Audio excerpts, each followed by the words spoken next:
The air crackled with tension. It was thicker than Eric Trump at a buffet. The White House Cabinet Room, usually a stage for political theater, was about to host a real showdown. On one side, President Donald J. Trump, a man who knows a thing or two about boardroom brawls. On the other, Elon Musk, the billionaire disruptor who'd been tasked with, well, disrupting the government. The year was 2025. Trump, after a brief sojourn to host Celebrity Apprentice Galactic Edition from the Moon, was back in the Oval Office. He'd brought Musk on board to, in his words, make America spend again, but less.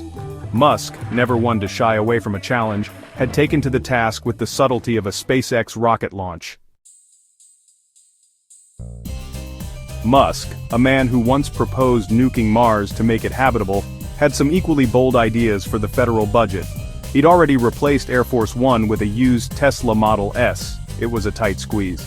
He'd suggested replacing the White House Rose Garden with a hydroponic lettuce farm. And don't even ask about what he wanted to do with the Lincoln Memorial. His latest target, the State Department, a bureaucratic behemoth that Musk saw as ripe for disruption.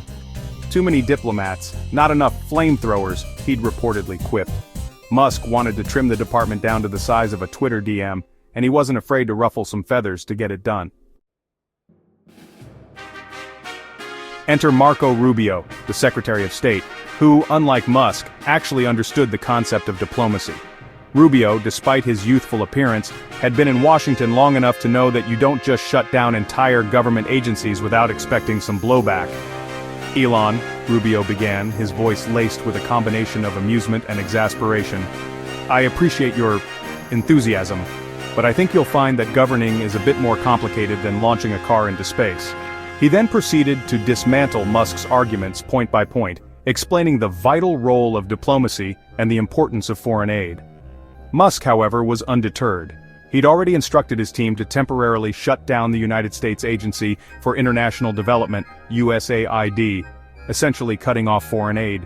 He argued it was a necessary step to streamline operations. Rubio, his face now a mask of barely contained fury, was about to launch into a full-blown tirade when Trump, who'd been strangely silent throughout the exchange, finally spoke up. Look, Trump began in that inimitable New York drawl, Elon's got a point. We're spending a lot of money on things we don't need. Like, what do we even get from Montenegro anyway? Besides Melania's favorite handbag designer. He then proceeded to launch into a rambling anecdote about a golf course he once tried to build in Slovenia. The rest of the cabinet sat in stunned silence. Some, like Treasury Secretary Ted Cruz, seemed to be on board with Musk's radical approach. Others, like Secretary of Defense Nikki Haley, looked like they'd rather be anywhere else in the world. As the meeting descended into chaos, one thing was clear: the battle for the soul of the Trump administration, and perhaps the future of American governance, was just beginning. And it was going to be a wild ride.